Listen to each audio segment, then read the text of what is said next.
This is the Detroit Sports Podcast Network.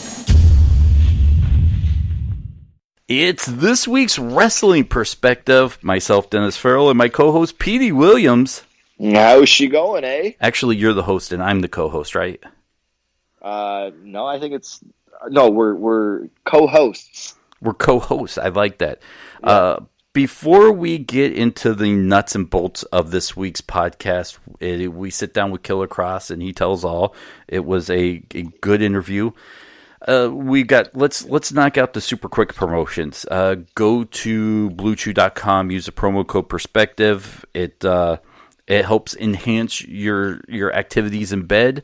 Use the promo code Perspective. Don't forget, let's see here, Wrestling Perspective Radio, heard on over 100 radio stations all over the United States with myself and Russ McCall. Pete, I don't know if you know this, but we're about to announce here in 2 seconds a new podcast we're doing here on this same feed that you're listening to right now. Oh, I heard rumors about that. I'm excited for that. Let's hear it. So, myself and Dave Christ from OVE, who is a huge sports fan, he has been after me for months and months and months to do a podcast with him. And now I kind of fought it only because I just didn't have time. I'm doing, when football season starts, a fantasy football one. I'm doing this with you. I'm doing the radio show. And he finally talked me into it. I came up with this name. Tell me what you think about this name. Are you ready? Okay. It's going to be called Wrestling with Sports. That's almost perfect, I would say. That's almost a perfect. So what's the description? Sell me on it in 2 sentences or so. Oh, I can't in 2 sentences, but let me try to sell you on it. Are you ready? Okay, yeah. We're going to take your favorite wrestlers and talk sports, and we're going to take your favorite athletes who love wrestling and talk wrestling with them. That's 2 sentences, pretty much. Okay. 2 thoughts. That's perfect. Wrestling with sports. Did I sell you? Yeah, that's great. So you can have somebody let's say I'm not your co-host, somebody like Petey Williams on, and hey, let's talk about stuff that's not wrestling. Yep. And then you can have a wrestler on, Dave Christ, and he could talk about. Oh no, I'm sorry. You have to have an athlete on. So an athlete who do we get? Well, we have names booked already.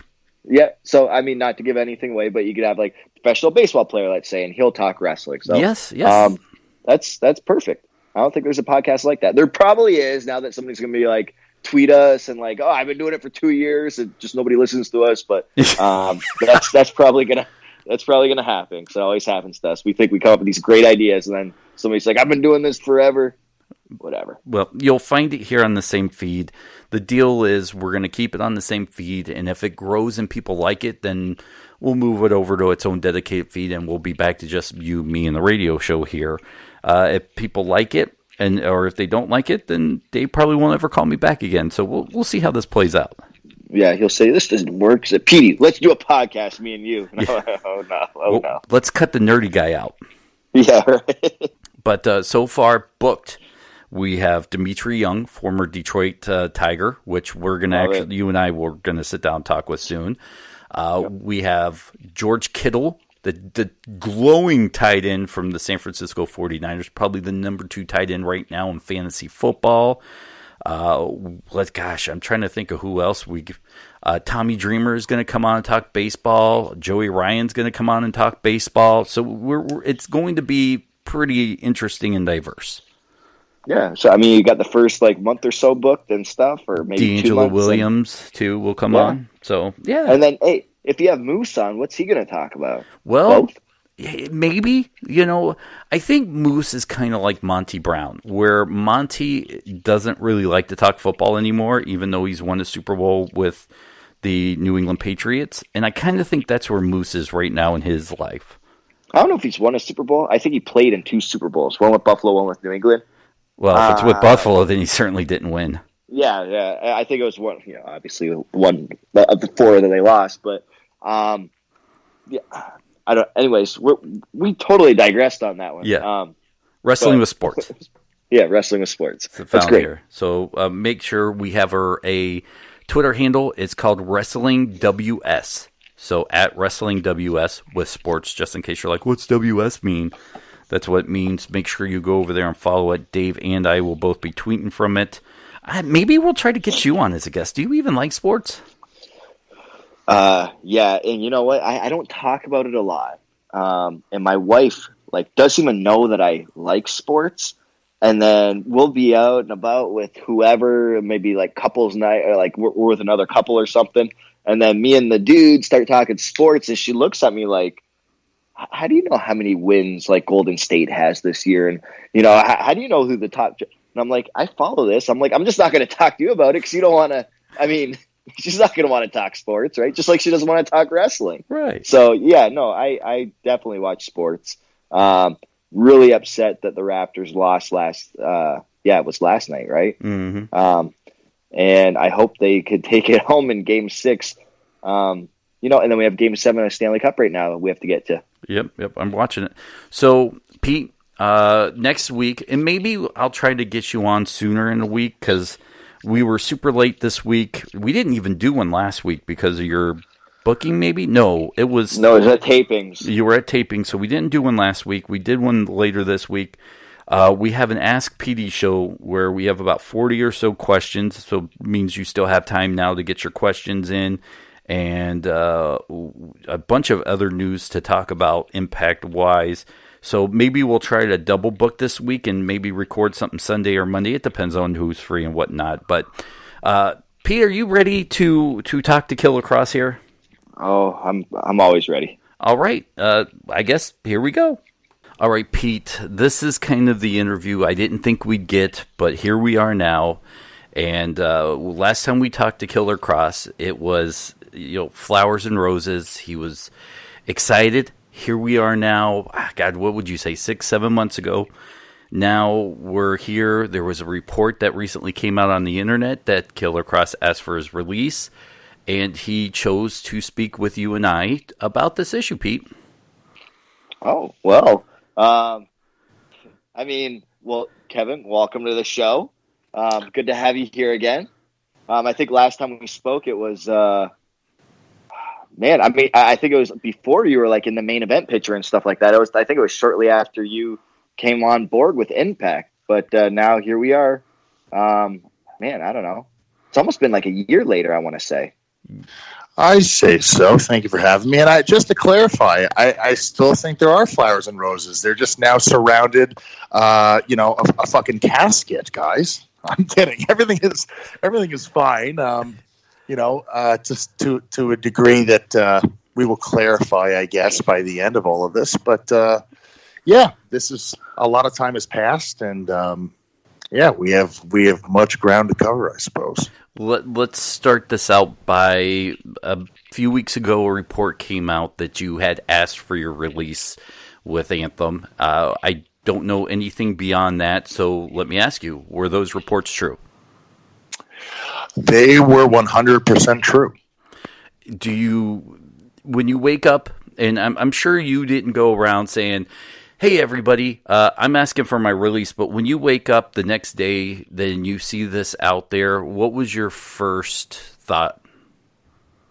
So, I'll preface it kind of like this. I think both of you guys know, and anyone who actually even like remotely knows me, I'm a very private person. So I think that anyone who sincerely could have said that they knew me or know me now currently, it would have been very black and white that none of that information came from me. And if anyone knew me very well, they would have known how I reacted, which was I threw probably like a Killer Kross-esque tantrum in public for real. Wow. I was in the mountains. I was in the Sequoias for Scarlett's birthday. And when the article broke, I didn't even have a signal. I had stopped off in a restaurant because I was still in the process of trying to basically find a common ground with where I wanted to be with the company. I was chatting with Scott and various other people in the company. So I stopped into a restaurant momentarily, and I think it was Mother's Day. So I stopped into a restaurant. I got a signal and reached out to my mother, my grandmothers, my aunts, and I still hadn't even seen the article. I'm pretty sure, if I remember correctly, it did break on Mother's Day. I saw it the following day. So you can imagine when I get my signal, when I get back into Los Angeles, my phone completely explodes. And it was kind of surreal. It took me a little bit of time to actually process what had happened. And no one outside of my immediate family had that much detail regarding the information that broke than just my employers. So immediately, I'm just thinking that somebody that I was speaking with in confidence was gossiping to the wrong person. Not even maliciously. I don't even think it was malicious. I just think that they were probably talking to the wrong people and it got out. I was fucking furious, and I can't think of a better way to explain that. I was just really, really angry because I'm still very happy at Impact, and I hate to disappoint anyone listening. I have nothing disparaging whatsoever to say about the company. I get along with everyone, and it's been an amazing experience. I have nothing negative whatsoever at all to say about the company. But as we will continue into this conversation, there are things that I am attempting to find a common ground with, I guess, with my position and role in all things Impact. I guess I should ask then, what spurred your request to be released? I guess that's the big question, whether, what was true on the dirt sheets or not. From your point of view, what was the emphasis of you asking for this? So I would have to take everybody back to the point where I wasn't even working with the company. I had a certain level of comprehension that I was led to, where certain things were available and certain things were not available at my prior point of employment with the company. And I had an idea of where I would like to be and what my value was coming in. And, they had another idea. So, I decided to humbly pay my dues and showcase what I believed and what I was certain I knew I was going to be worth over, let's say an annual period. And when we got to that point, we just had different opinions on what that was. I will humbly say that, I barely even existed to the pro wrestling world or the industry prior to Impact Wrestling. That's a given, I've never asked, in my opinion, for anything that I didn't think that I deserved. I didn't think that I would be asking for anything I couldn't contribute back. But I was led to believe that it was not available. So you could, this kind of just goes in just the most general sense you could possibly think. If you, get to a job and you are told that something that you're looking for is not available, and then you come to find out 6 months later that that's not true. It has been available and other people have it. You could imagine that you'd be, a little disparaged. To put it politely, you'd be spiritually disparaged to find out that, whether it was deliberate or it was to another person's comprehension, that you were misled to a degree about what was available and what was not available. That's a little upsetting. But do you think some of that is kind of based on you being a young guy? And look, I have to toe a line here because I love Impact and the guys in the amount of openings they give. Pete, you work there. And I love you, Kev. I like to think we're friends, and you won't murder me in my sleep if you ever had the chance. So, but I do have to ask a few hard questions, and I guess one of them would be, being a young guy, do you think it was not available? And I don't know what said thing is, and it's not for me to know. You would say it if you could or would. But do you think it was based off you being a younger guy in the industry, and you had to pay your dues and work up to it, or was it just something different? It could have been a variety of different factors, and that could have been one of them. And to be clear, I was totally fine at the end of the day with what I chose to accept.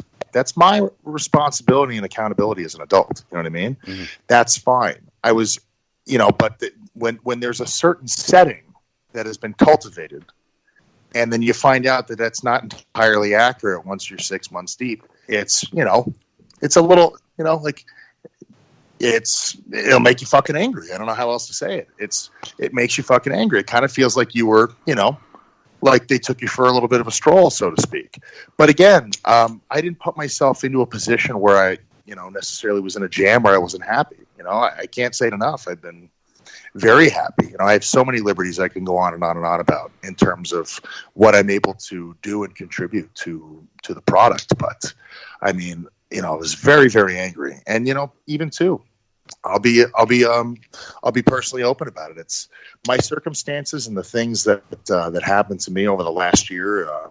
Personally, I have to take care of people. I'm a grown man. I have people in my family I have to look after. And, I said to myself, like, once this 1 year is up, I'm going to sit down and I'm going to try to find a place where all of this is going to be able to make sense, because the novelty of play fighting in your underwear goes out the window when you can't take care of your family. Like, we have, anywhere between 8 and 30 minutes on television to take the audience away from their 9 to 5 and all their, all the things they need to get away from when they're watching us. But once our time is up, we're back to real life. There's more time spent in real life than there is on TV, and you need to make sure that that's in order. You know what I mean? So that kind of prompted me to directly answer your question. That prompted me to request my release because when we were trying to figure out where I was landing in things, it just wasn't working. Like, what was being offered was not going to work. I wasn't angry about that. I wasn't upset about that specifically. I totally understood that. I thought it was cool and everything, but I mean, what was counter offered to me, unfortunately, wasn't going to be something where I could stabilize my personal situation with my family. So it was more financial than anything? Completely. That's all it is. Completely. That's all it was. Pete? No. Oh, yeah. So, I mean, I'm not going to say I've been in your situation, Kevin, because I haven't. Like, the stuff you've been going through personally and stuff like that. The only situation similar I've been into was, dealing with contracts and money and all that kind of stuff. And this will be leading up into my question. So I remember back in 2006 or something like that. Contracts were way different in the TNA days than they are now in Impact days. We had a draw system where they gave you a weekly paycheck or whatever, and then if you weren't working any shows, you still got that weekly paycheck. But at the end of the quarter, you wouldn't get a bonus, and the next quarter, based on what you worked, you might have a pay decrease, right? So it all lines up like, you get X amount of dollars if you work a TV show. You get X amount of dollars if you work pay-per-view. You get X amount of dollars if you work a house show, so on and so forth, appearances, so on, and that goes towards your draw. And then if you make your draw and then anything you work over, it's you get a bonus at the end of the quarter. So that's kind of how it worked. So what happened was I'm getting my weekly paycheck, and then for about 6 months, they took me off television. I was just working some explosions, and I'm thinking to myself, hey, this isn't going to work for me. Like, that's why I say, like, I was in the same spot. I'm like, I live in Florida right now. There is no independent wrestling down in Florida because we give away, at the time, it was free tickets for Impact. And I said, I'm going to have to move. I said, I made a name for myself on television. I could charge X amount of dollars up in the Midwest and all that kind of stuff because, people still pay for wrestling up there. And so I had to make the decision, like, hey, man, I'm going to have to move my whole life. And that's what I had to do to kind of make ends meet. And then I'm at where I'm at right now. But so did you ever, so this is my question. You said before, nobody really, you were a speck in the wrestling business before you started with Impact. Now your main event and stuff. I think there was even one of our weekly specials named after you. All that kind of stuff. You're in the pretty much main event picture. You're the guy that people like to see on the show and stuff. They follow your character and everything like that. Do you feel like, hey, you know what? I should take what I've done here and like on the indies, I'm like, I could charge now like double, triple, quadruple, whatever you were making before and make ends meet that way.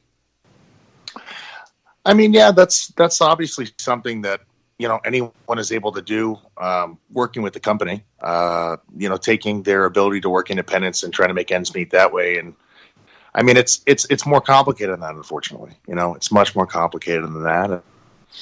I mean, I don't know how to say it without speaking between the lines and it just being so obvious, but how do I put it? I put it like this. Let me put it like this, and you're going to really totally understand this, Petey, more than most people would. Okay. So, like the last Vegas tapings we did, I had a match with Brian Cage. A lot of people don't know this, but there was a power bomb that I took in the match off of his knee. I landed on the back of my head. I've gotten a concussion before. I've been flashed before.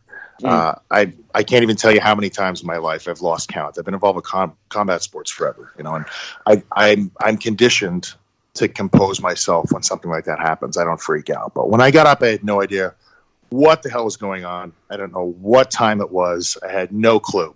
I just saw Brian in front of me. I saw that I was in the ring, and I just put shit together really quick. And I was like, okay, we're working. And everything kind of just came to me at light speed, and I kind of felt like I knew where we were. And we got to the back, and I really didn't know how to exactly identify how bad it was. So I really didn't say much about it. But Brian knew I was hurt because I told him, and I think he knew. I think he knew in the ring too.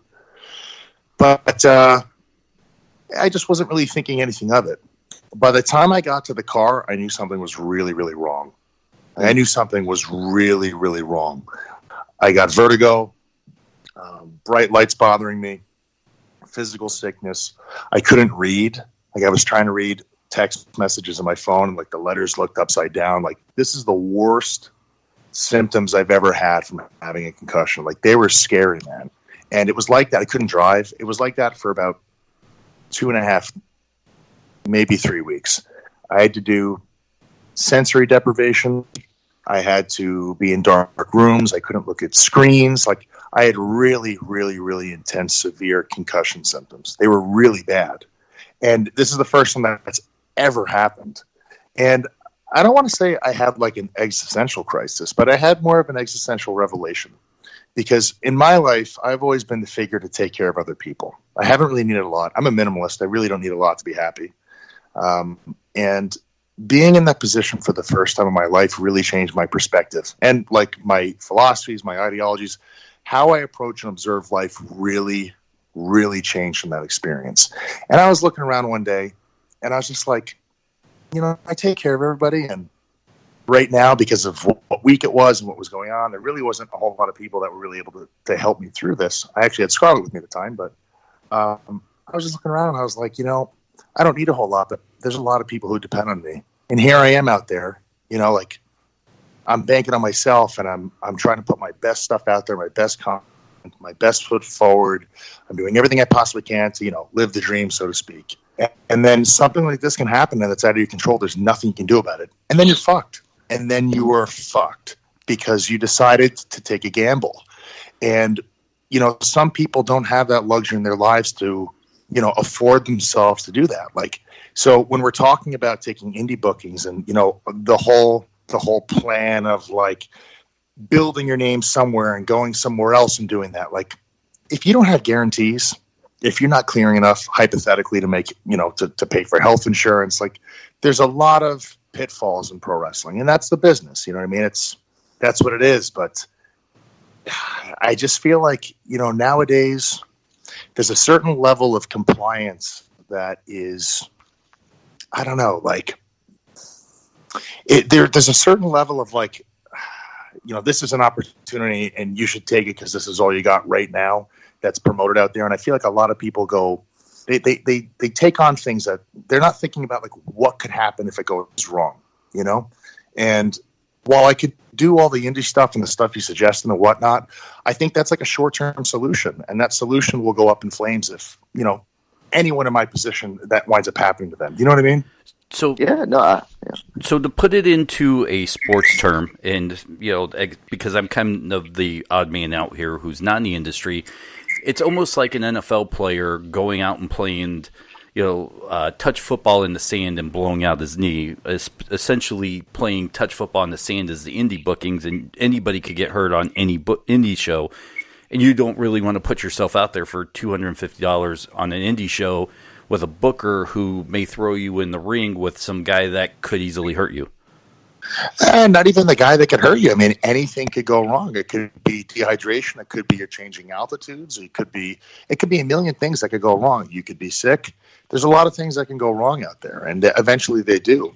And, another thing, too, I wasn't even going to bring it up, but it's like, there's like also the other part of like being in the ring with someone who, you're doing the same equal amount of work to get the narrative over and, to do everything you're supposed to do in the job, and they're getting paid 6 times more than you.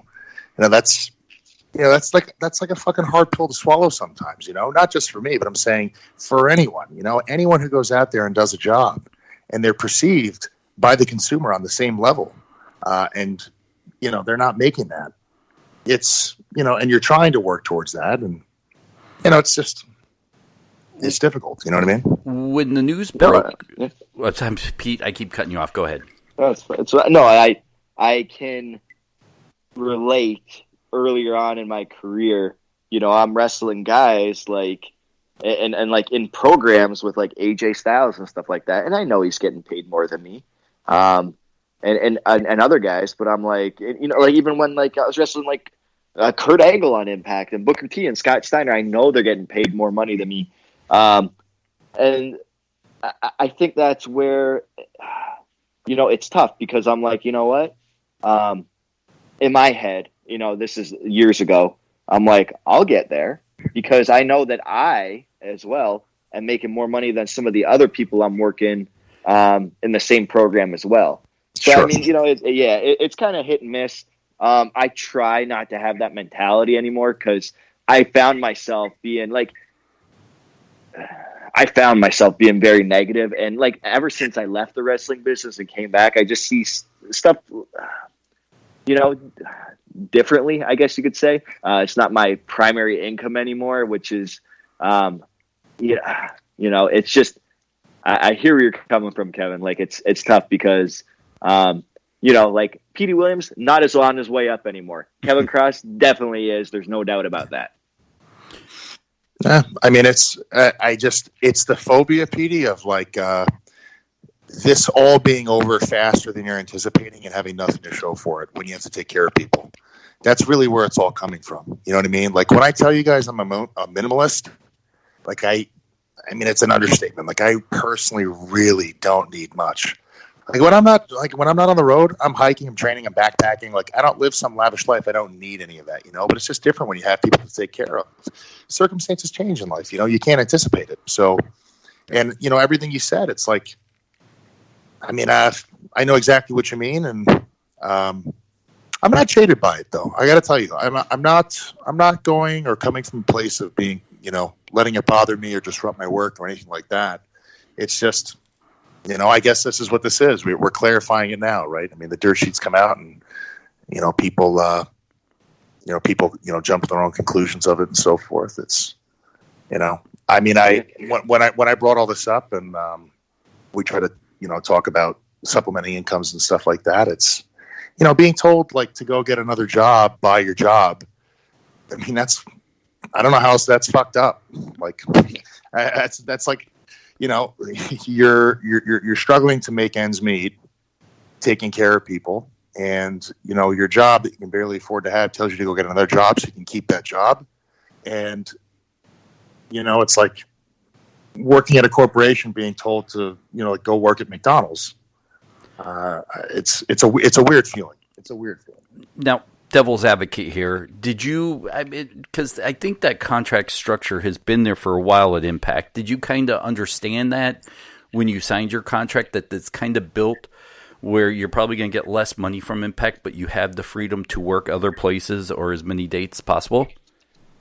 I mean, yes and no. I understood some of it, but there were other things that I didn't. And at the end of the day, that's completely on me. Okay. That's completely on me. I had a different level of comprehension about it, and I was very open about that. But again, that's on me. You know what I mean? I have nothing to say about that. It's at the end of the day, it's my hand to pen and pen on paper, but I did have a different level of comprehension about that. When the news broke, from what I saw, there was a mixed reaction on the internet about this. And how did fans, because look, Twitter is a cesspool sometimes of negativity. You're one of the most active wrestlers on Twitter, interacting with people. How was the mentions, when the news broke towards you? Negative, positive, down the middle? I got to tell you, I repressed a lot of it. I didn't read much of it because it was so negatively underwhelming just to read. I was so fucking angry that story even broke to begin with. I was so mad. I mean, really and sincerely, I was so fucking mad because I was just like, I was more open than I wanted to be from the very get-go about my personal situation, and I just could not understand at all how the level of detail and all of that got out. A lot of fans reached out, and I don't know, from what I recall, it was supportive, but just even the mention of it was infuriating. I was like, I can't believe people know about this. I really can't believe that they know about this since it's out there now. I was just so mad. So you show up to the Impact tapings. You are being professional, despite asking for it. And obviously, we've seen that you're showing up to tapings, so you were not granted. And I don't really want to talk too much about the conversation between you and the company because that's between you two to hash out. Do you will continue to move forward and honor your dates with Impact? Well, I mean, look, I get along great with everybody, and I'm not mad at anyone. I'm not upset at anyone. I'm mad that the article broke. I'm mad that the information's out there, but it's business as usual. I'm going to show up. I'm going to do the absolute best that I possibly can, and always put my best foot forward. And that's what it is. I love being there. Just truthfully, I mean, it's. I've got to figure out how to, make everything work. I don't know how else to say it. I mean, I have to find a way to make it all work for myself and, for the people that I, need to take care of. I mean, yeah, I don't know. I mean, I'm looking at exhausting all options and being as successful as possible at this. And I've been doing that since I got started with this. That has never stopped. Just the way I have to go about that now is going to be very different, unfortunately. So we'll see where everything lands. I'm hoping for some sort of unforeseen miracle to occur. So that's probably really stupid, but I mean, I don't know. I still get up early in the morning and I still train my ass off, and I do the best that I can with putting my content out there. And I'm going to continue to place my faith in that everything will fall where it should, and hope that as many people as possible see what I'm able to offer, and hopefully that translates to a monetary value where I can, obtain that and stabilize everything that I need to. Like, again, I just can't say it enough. Like, it's, I'm just trying to do my absolute best and be rewarded for that. And it's really not any more complicated than that. There were rumors on the internet after the news broke, and it's probably the armchair pundits who think they know what's going on. And it's no secret that you and Scarlett are an item. She recently asked for her release. Is this, because you guys are a couple and she wants to go where you go? Is this a supporting move? Does this even have anything to do with you? I can honestly tell you it has zero to do with me. Don't want to speak too much because, this is a totally separate story, but I hope that situation gets rectified because, in my opinion, it's far worse than mine. So that's all I'll say about it, but it has nothing to do with me at all. All right. So we got to put that to sleep. She doesn't people don't even understand. She lives at home with her mom, still has a side job. She works a side job to support her wrestling. For where she's at with things, really shouldn't be that way, in my opinion. And I think that a lot of people would agree with me. So she's doing the absolute best that she can. And I think where she's at right now is so far beyond what she's being compensated for. I think it would turn people's stomachs if they knew the details about that. Yeah, I kind of wish I could move back in with my mom sometimes, in all honesty. Bills and pays. Oh, boy, man. Anyways, but I tell you, back to this interview. Less about me and wanting to move back home with my mom. You have been super professional here, and you're always one of my favorite people. I can't put you over enough online about how awesome of a guy you are. Pete, how often do we talk about Kross here? I mean, I would say quite often. I mean, we've always talked about him, even you and I, how cool of a guy he is, and like even the limited program I had with you, Kevin, I'm like, very professional, and always we're about business, and that's what I really appreciated, So, yeah, definitely. I've got a couple more questions, and then I definitely open the floor up to you, Kevin, to say anything else you want. And these are absolute questions I think fans want to hear, and questions that I should be asked on the situation. You're happy. Did you show up to these last set of tapings, and any of the boys bring this up to you? I know a lot of times in a lot of locker rooms, guys don't really talk about money, and they keep that kind of stuff private. But Impact locker room's a little bit smaller and different. Did anybody approach you from the boys' side? Everybody did. When the article broke, most of the boys knew that I didn't break the article, so they were reaching out to me, going, "What the fuck?" They were sending it to me. Everyone was sending me these links of this stuff coming out, going, "Who do you think did this?" So, I mean, we all. I don't know. I mean, as far as I understand, we all protect each other pretty good. We are very much a family, and we keep each other, all of us, in the loop on all things. And they've just been very supportive of what I've been trying to do, which is just do the best that I can, really.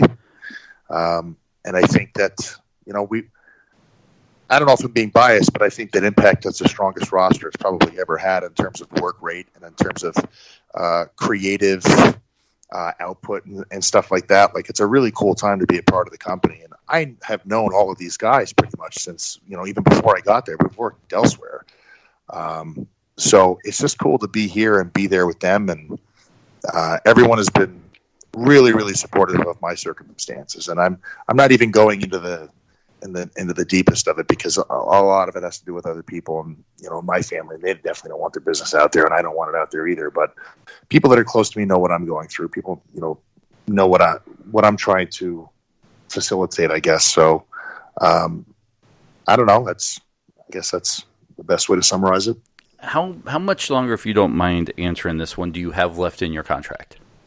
I probably shouldn't say that. Okay. All right. Nope. Let's go to the next question. Just in case. Just thought I'd take my shot on that question. Sure. Do you think going forward with the company that there's room to, I guess, because you sound very understanding. Like, look, they run a business, and I'm an employee, and I'm not happy, and they can choose to either fix it or not, and we can move forward. Going forward, when it's time to negotiate a contract, you will definitely be negotiating from a position of power, because they'll want you, and you know what you're worth.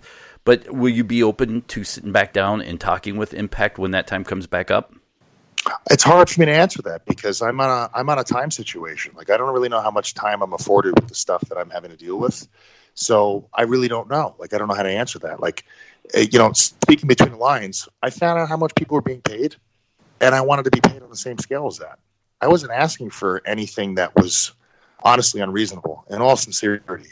And I'm not going to bullshit you guys. I really wasn't. And that's okay if the company does not agree that I'm worth that. I will not take offense to that. That's okay. It's not my company. I'm just an employee. And I'm not saying that because I think I'm supposed to say that. But if they really feel that way after 1 year, if they feel that I'm not worth what I'm asking, professionally, kindly, please let me go somewhere else, and I will prove it to everyone that I can draw what I'm asking for any company I work for.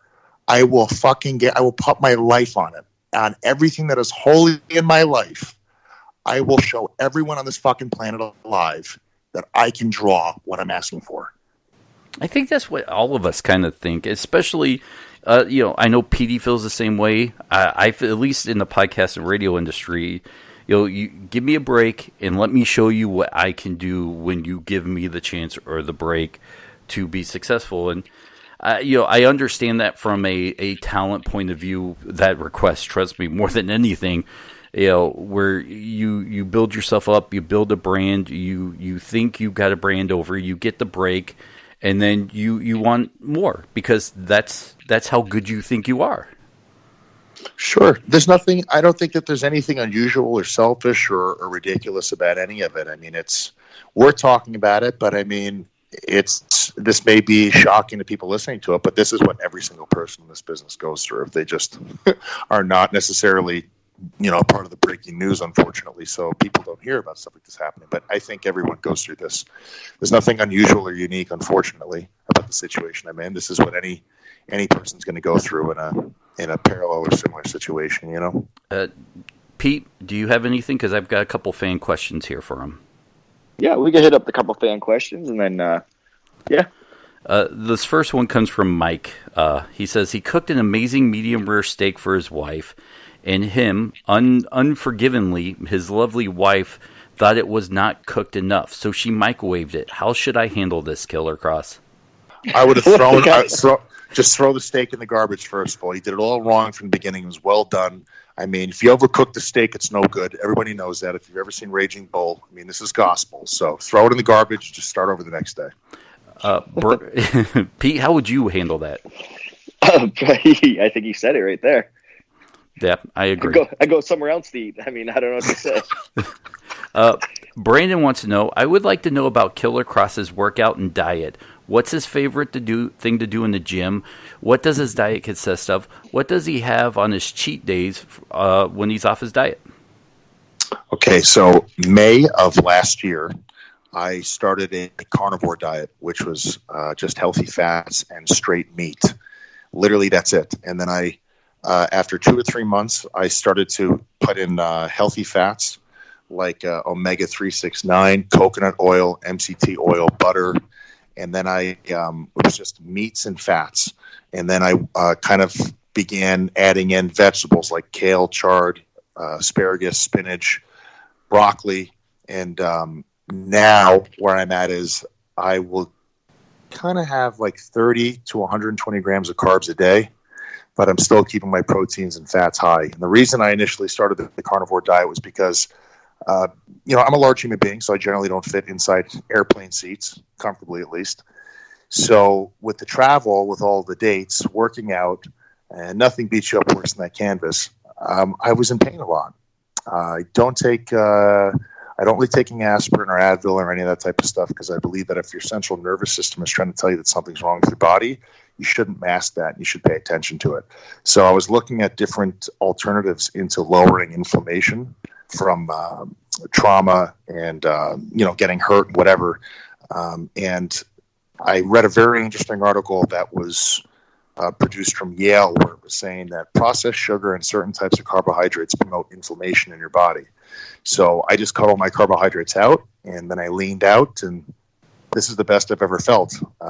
So I just eat really, really clean now. I mean, I've done the carnivore diet. Now I'm putting carbs back into my diet, but the types of carbs I'm eating are really just fruits and vegetables and, the odd time, like a donut or ice cream, but it's not very common.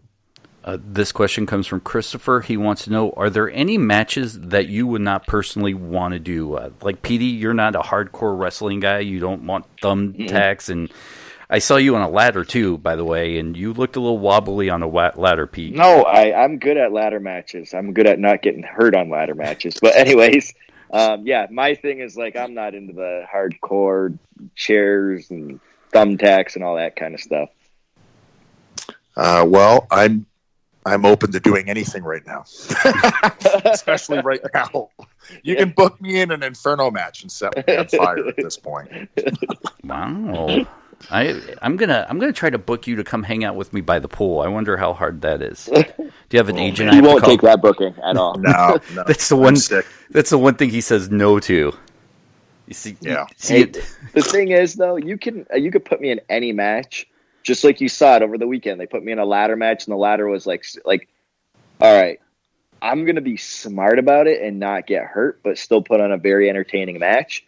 And that's what you got to do. It's just that's what you got to do. I could be in any match. I'm just gonna work very smart and try to be entertaining. This goes along the lines. Randy wants to know, what's the scariest you've ever been in the ring, whether it's an injury or a wrestling moment? I don't think I've ever really been scared in the ring, but I think, one of the worst times was probably that match with Cage when I got up. Yeah. I couldn't smell anything. I know it sounds weird, but I noticed that I couldn't smell anything when I stood up, and I couldn't hear anything for a second. And I literally was watching him in slow motion, quarter turning to hit a discus lariat, and I was like, I'm going to eat this one. This is going to be awful. Like it was the whole thing was happening in slow motion. I was really worried when that was going on, and I was worried the whole way home, because even as a passenger in the car going home that night, I was in Vegas. I was like, something's really wrong here. I knew something was really wrong. Like, I can't even tell you how many times I've been flashed boxing. You just shake that off. It's like nothing. It's absolutely nothing. Sometimes you get, clipped. You get a full clip punch, this whatever, and it's just like, yeah, I know he caught me there. Thank God I'm still awake. And, you've got 2 more minutes to get out of the round. You can, keep somebody off, move around the ring, cut the whatever. But when that happened, it was bad. I still don't even know how to summarize it. It was very bad, though. That was probably one of the worst things that ever happened. And then I don't know. On a funny note, working independent wrestling shows in Mexico is kind of nerve wracking, because generally I'm in the main and then never sweep the rings, efficiently. So when you go out there, all of the hardcore matches with thumbtacks and fiberglass and stuff is scattered all over the ring. So it doesn't matter what kind of match you're working, you're getting glass and thumbtacks and God knows what else in your back. So that doesn't feel very good. It's not really something I'm looking forward to.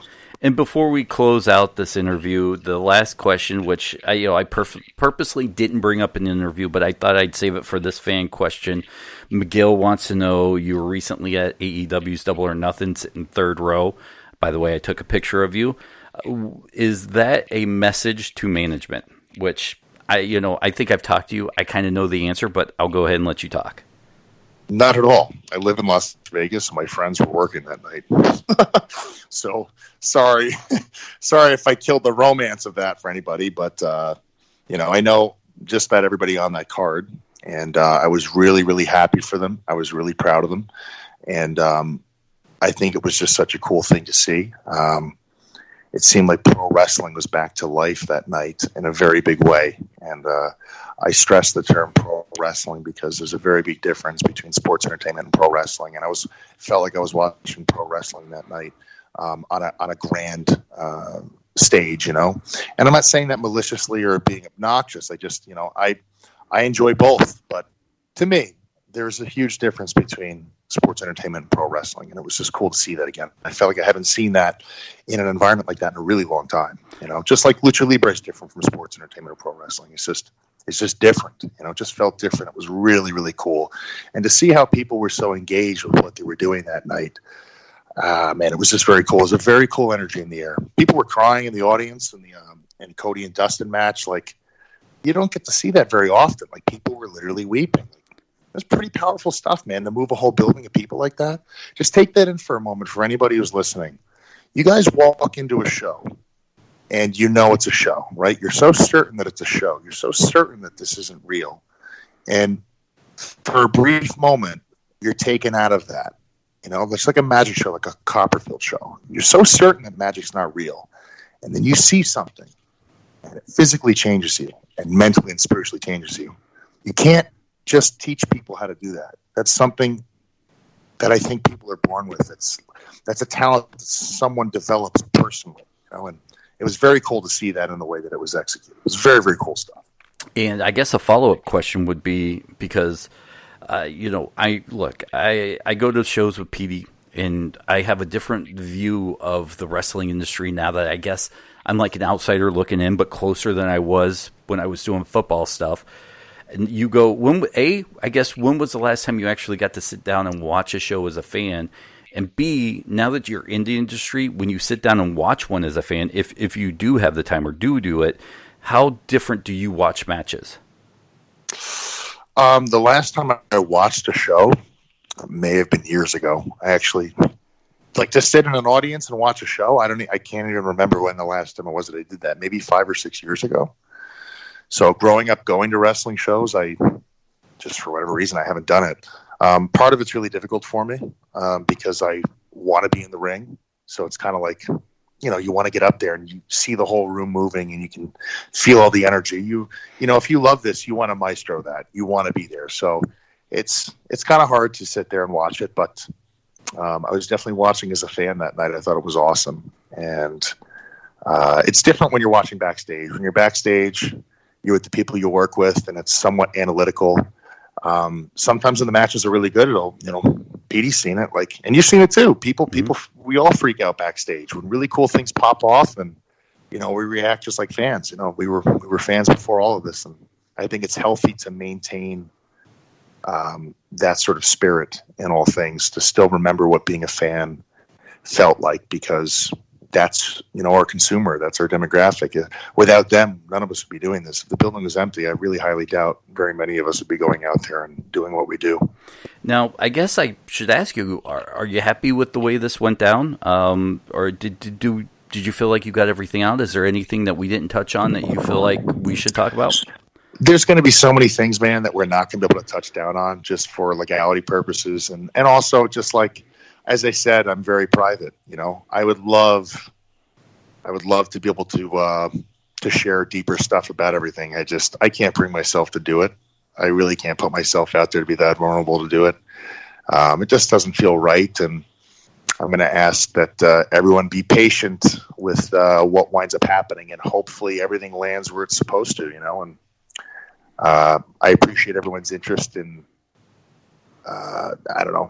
Having an interest in what's going on. I thought it was kind of flattering to see how many people actually gave a shit.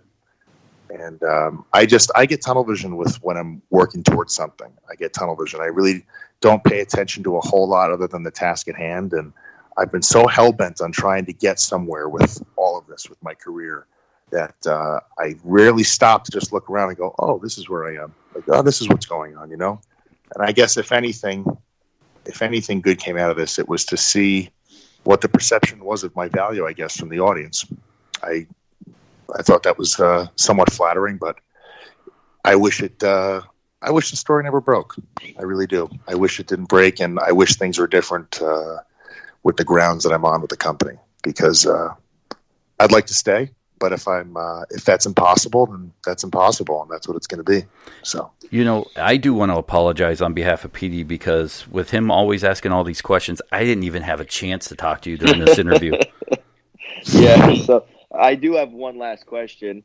So, Kevin, where can people find you on social media and stuff like that if they want to interact with you and all that? Well, if one more article breaks, you're not going to find me anywhere. I'm going to be in jail. But you can go to killerkross.com, and that has all of my social media and my videos and everything attached to it. So killerkross.com is probably the best place to go. And then as well, check out my YouTube channel. I built a channel where everyone could backtrack everything I've ever done in my career and all the recent latest stuff. And the most recent video was basically a return short film to something that John Moxley released. Yes, I didn't even talk about this. You dumb bastard. I know. Pete, listen, Petey and I were talking about this and how genius this video was. And I got to tell you, I watched it and thought this was amazing. Are we going to get more John Moxley videos? Is he in on this? What can you tell us about this John Moxley thing? This is what I will tell you. I was amazed and shocked that no one did this before me, because when I heard that he was going to be on the Independents and he was going to be doing all this stuff, I was like, cool. I wonder what he's going to be up to immediately. And I'm waiting for, all this stuff to happen. And then, he had put out all these videos, like movie trailers, basically, of, him breaking loose and all the metaphors and stuff like that. And it actually kind of inspired me to do this. I was really inspired by what he had to say on Talk is Jericho, and I was really inspired by the amount of work and the passion that he's putting into his stuff. And I thought, we both are in the same city, and I might as well put this out there and see if people would be interested to see this on the Independents or wherever. And, a lot of it also has to do with me trying to exhaust all options and improving my own personal circumstances and professionally. And I think that him and I would be able to kill it. And I definitely think that him and I would be able to pull a house anywhere we go. Oh, absolutely. Work together. So. Did he see it? Do you know if he saw it? Have you heard any feedback from it? Because I will say nothing. Oh, come on, Kev. Come on. Time will tell. Tell. All right, we are going to send you back to your lair, and you can go back to torturing souls and making them pay the tollman. Hopefully, we'll have you back on another time where we can have some tomfoolery and more fun. Thank you first from Petey and I for trusting us enough to help get this out and at least talk about it. Hi, man. I appreciate it. You guys have always been good to me since day one, and I've told you both that. And there's a reason why I only spoke to the both of you about this publicly and nobody else. So I appreciate it sincerely. All right, Kev. Thank you so much. Thanks, Kevin.